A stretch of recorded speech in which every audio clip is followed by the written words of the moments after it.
Why are pistachios that have the shell on less expensive than ones that have the shell taken off?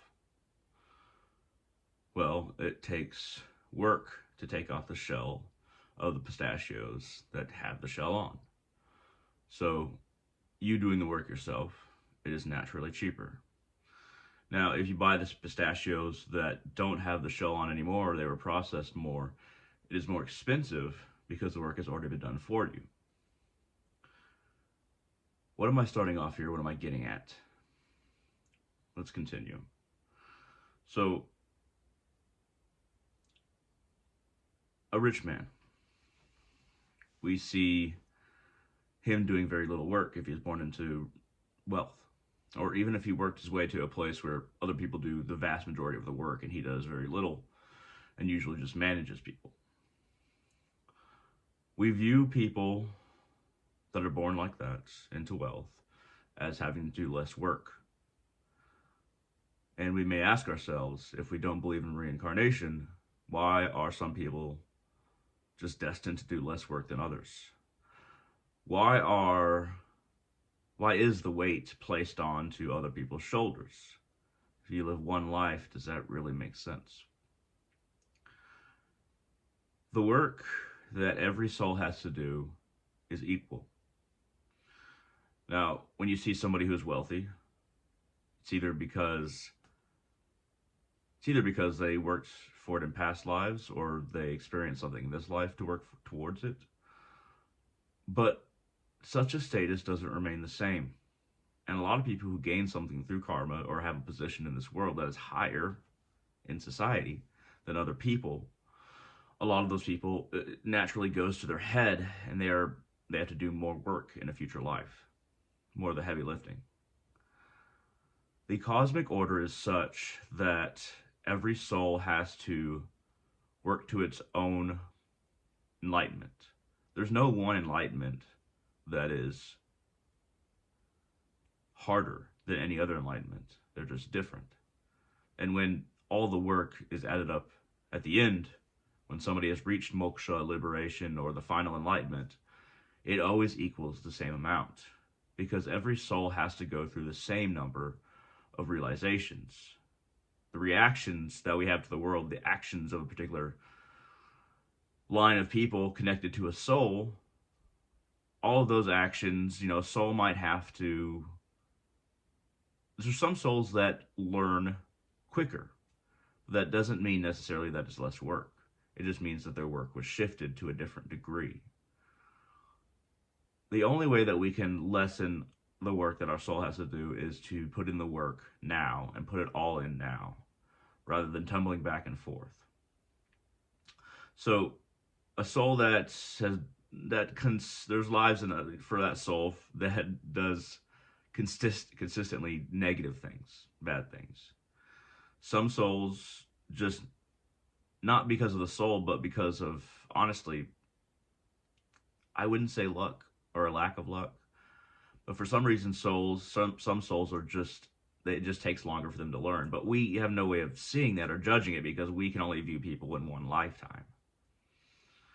But if a soul is bad enough to where it goes to hell, becomes a demon, makes other people suffer, but then in the long term they end up suffering more because making other people suffer actually hurts us no matter what plane you're on. But also, there's always a level of personal disgrace that even in hell, a demon that is not tortured experiences in a very profound and in a painful way, but painful in regards to the spirit, to conscience, because we still have those things even in hell.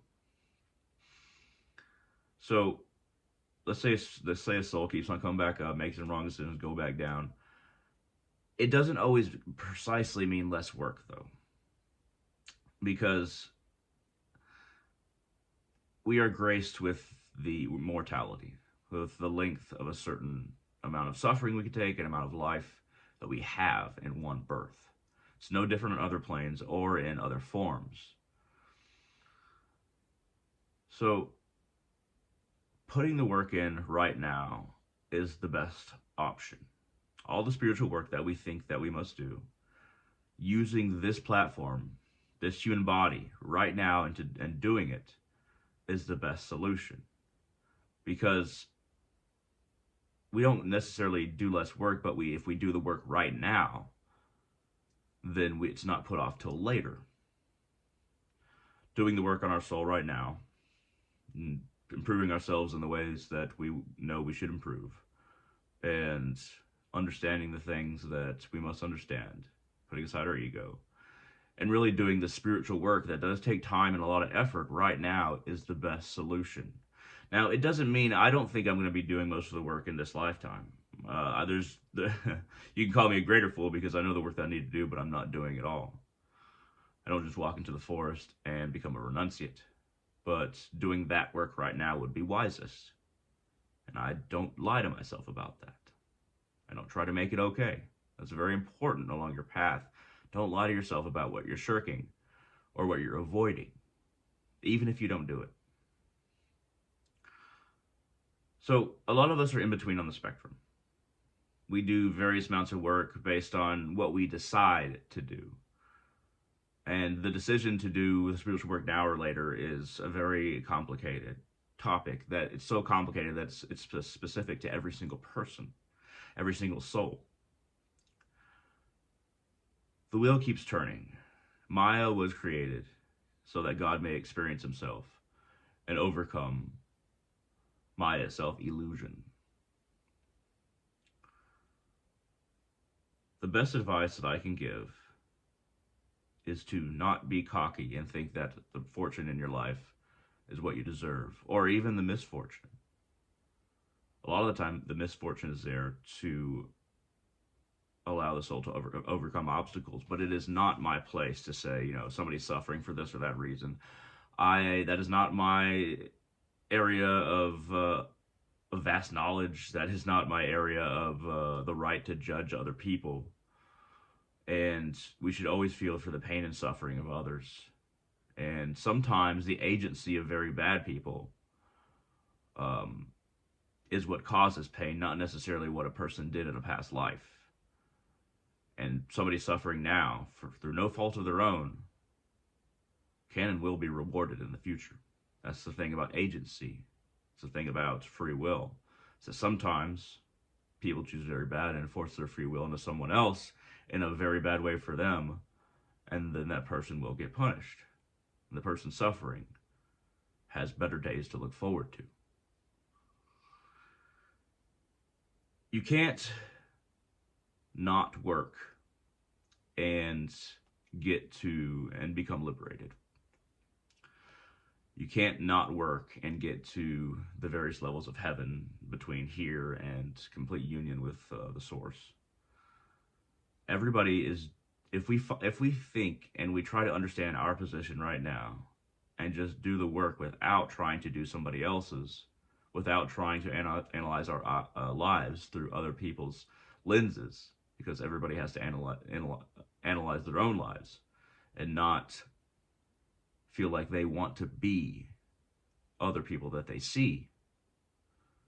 If we are happy with what we have, or perhaps we just want to eat more because we're not eating enough, like we're starving, it's okay to want to eat more.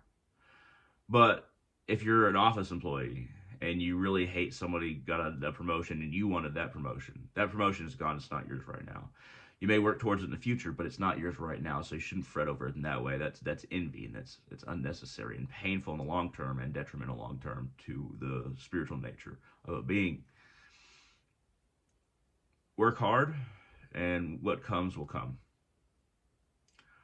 I find that finding a place in this cosmos for myself is the best way that I can both realize myself and give back. And just do what I was just naturally meant to do. My soul's natural mission. Do the work you feel like you need to do. And do as much of it as you can. As much of it as you can, compromise into. Because there are compromises to be made, unfortunately. And as you grow, toss aside envy. And look for those opportunities where you can take advantage of the growth. But never look down on people and say, I was like them, they didn't work hard enough. Because that's not your place. And it's also